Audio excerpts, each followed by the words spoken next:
a 3000 entailles ici. Donc, on transforme notre produit ici à la ferme. On aime cueillir l'eau d'érable, on aime la faire bouillir, mais la transformation, c'est exceptionnel avec les odeurs et les saveurs qui vont avec. Je m'appelle Camille Couture, donc producteur acéricole et forestier, et vous êtes à Saint-Éphrem-de-Beauce. La façon que l'eau d'érable est retirée de l'érable pour se rendre directement à l'évaporateur et la transformer en sirop. On a ici le système tubulure qui avant était sous forme de chaudière qu'on mettait. Le système tubulure va économiser beaucoup au niveau de l'eau, beaucoup moins de perte d'eau. On retire ce qu'on appelle le chalumeau. On perfore le trou avec une petite pente pour éviter que l'eau de pluie puisse s'insérer dedans. On l'insère, on va cogner un peu sur le chalumeau et de façon naturelle. Lorsqu'il y a des gels et des dégels, c'est là que la sève d'eau va sortir tout simplement. C'est que lorsque ça gèle la nuit, l'eau va monter par capillarité et au dégel le matin, l'eau va redescendre et c'est là qu'elle va prendre ce qu'on appelle la tuyauterie pour se rendre à la cabane. En travaillant dans l'érablière, il fallait trouver une façon de pouvoir rétablir ou réparer des tubes qui ont été soit mangés par des écureuils ou des chevreuils ou certains défauts.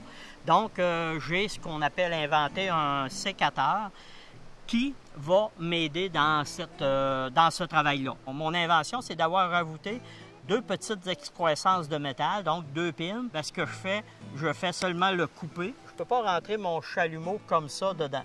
J'insère mes deux petites excroissances ou mes deux pins. Ça me permet d'ouvrir le tube et c'est là que je peux le remettre en place. À l'heure actuelle, j'en ai plus de 20 000 de fait. OK. Et c'est distribué au niveau provincial et ça travaille très bien depuis plus de 20 ans. Ah, ici, c'est la petite cabane qui nous servait pour se reposer. Donc, une petite cabane qui a plus de 70 ans d'âge. Et dans le temps, on travaillait avec des chaudières. Donc, avec les chaudières, c'était beaucoup plus exténuant. Ça nous permettait de se reposer, dîner. Puis même, des fois, on pouvait dormir un peu là-dessus. Même passer notre nuit ici parce qu'il y avait des périodes où ça coulait toute la nuit. Il faut aménager notre érablière. Il faut avoir une certaine distance aussi entre les arbres. Trop serré, on pense que il y a une nette amélioration, plus que 100 entailles à l'arc. Non, c'est pas vrai. Trop dense, l'érable va pousser en orgueil, moins de branches, moins de feuilles, moins de sucre dans notre arbre, tout simplement. Ça fait que gardons des distances, gardons des essences avec qui l'érable va pouvoir cohabiter et c'est avec ça qu'on va obtenir une rentabilité. Cet érable-là, à environ peut-être 75 ans et j'y demande de rester en santé au moins 200 ans. Au moins 200 ans, puis est capable de le faire. Donc, donnons-y un environnement adéquat.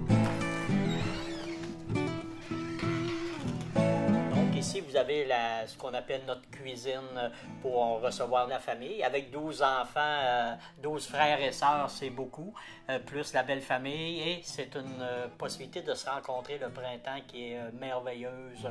Même si on a beaucoup de travail, c'est un rassemblement qu'on dirait, c'est obligatoire de recevoir notre parenté et nos amis.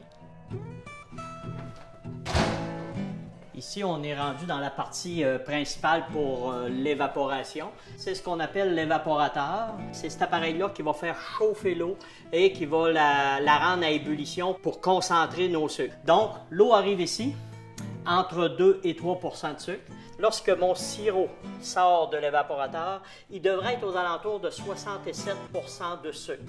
Une partie du sirop est mise tout de suite en boîte de conserve. Je vais me rendre au beurre d'érable. J'ai fait bouillir encore un petit peu plus mon sirop et j'ai concentré environ à 83-85 % de sucre. Je veux aller encore un peu plus loin.